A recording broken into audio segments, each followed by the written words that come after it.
อนนี้น้องอองก็สิเตรียมขึ้นเทิงเวทีแล้วโอ้ยไปเต้นระวงน้องเอียงก็เสียหน้าหานอยู่เทิงลุมจับกล้องพี่น้องเอ้ยดนตรีเพลงอันเสาแหลบรรณาเด้โอ้เสาแหลบรรณาเจ้าสวยเด่นดังพระจันทร์วันเพ็ญนั้นเป็นสีอ้ายขอบอกฮักน้องฝากไว้ตีโอ้สงสารปานีและเห็นใจเต้นม่วนๆไปเนาะพี่น้องเนาะโอทีก็จะขึ้นไปนำเนาะมีน้องอ้องแล้วก็แม่น้องเอียงเนาะแม่น้องเอียงแล้วก็ทีมงานหลายๆคนอันนี้เป็นบรรยากาศบุญแจกเขาวหาป่าน้องเอียงเนาะก็เลยได้เก็บภาพมาฝากมาต้อนหันลำวงสามัคคีม่วนๆนำกันเด้พี่น้องเอ้ยเต้นเนาะก็สิประมาณนี้เนาะบรรยากาศอาจจะเป็นบ้านๆเฮานี่แหละประเพณีแบบบ้านๆเฮาเนาะเพิ่นก็เต้นไปนำม่วนว่าซั่นเด้น้องอ้องก็ขึ้นเฮ็ดคลิปก่อนเอียงจักบาทหนึงจังเมื่อว่าซั่นเด้เต้นเนาะขอบคุณหลายๆเต้นม่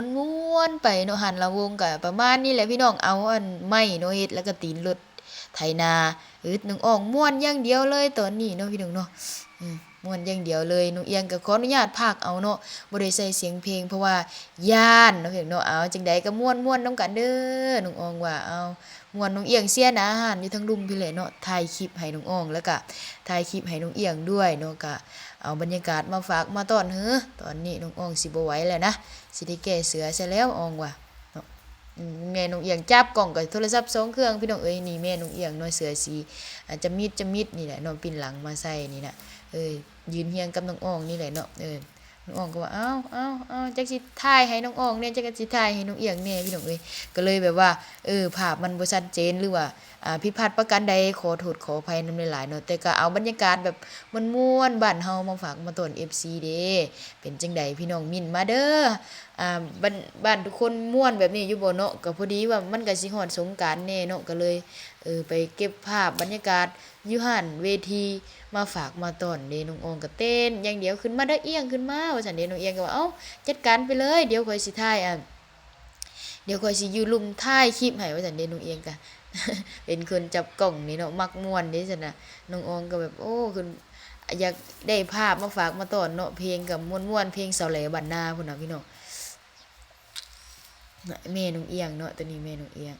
กับน้องอ้องเด้นี่เนาะประมาณนี้แหละพี่น้องอยู่บ้านเฮาเนาะก็สิเต้นลำวงแบบนี้แหละเอาแต่ว่าม่วนดีเด้พี่น้องเนาะยายเพิ่นก็เต้นว่าซั่นเด้มักม่วนคือกันว่าซั่นน่ะเพลงเสาแหลบ้านนามาหาน้องหวังประคองความรักให้สุดใสเพิ่นก็จะเข้ากล้องน้องอ้องพี่น้องเห็นเขานำแน่ว่าซั่นน่ะก็เลยมาเต้นเข้าใกล้ๆน้องอ้องเนาะเพราะว่าอยากอันนั้นเด้พี่น้องอยากเข้ากล้องนำกันเนาะม่วนๆว่าซั่นเด้ตู้ก็พุ่นล่ะทุกคนอยู่ทางนั้นแน่เนาะน้องเอียงก็ถ่ายตัวนี้โอ้น้องอ้องได้ติปด้วยน้องเอียงได้ติปด้วยมีเพิ่นได้ติปด้วย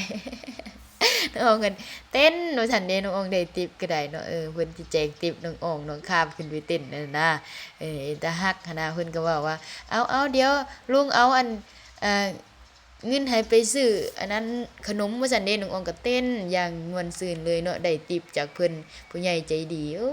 ซั่นเด้ก็มีคนอันนั้นเนาะพี่น้องเนาะก็มีคนซัปพอร์ตก็ขอบคุณหลายๆที่มาเป็นกำลังใจให้น้องเอียงน้องอองเนาะขอบคุณหลายๆเด้อ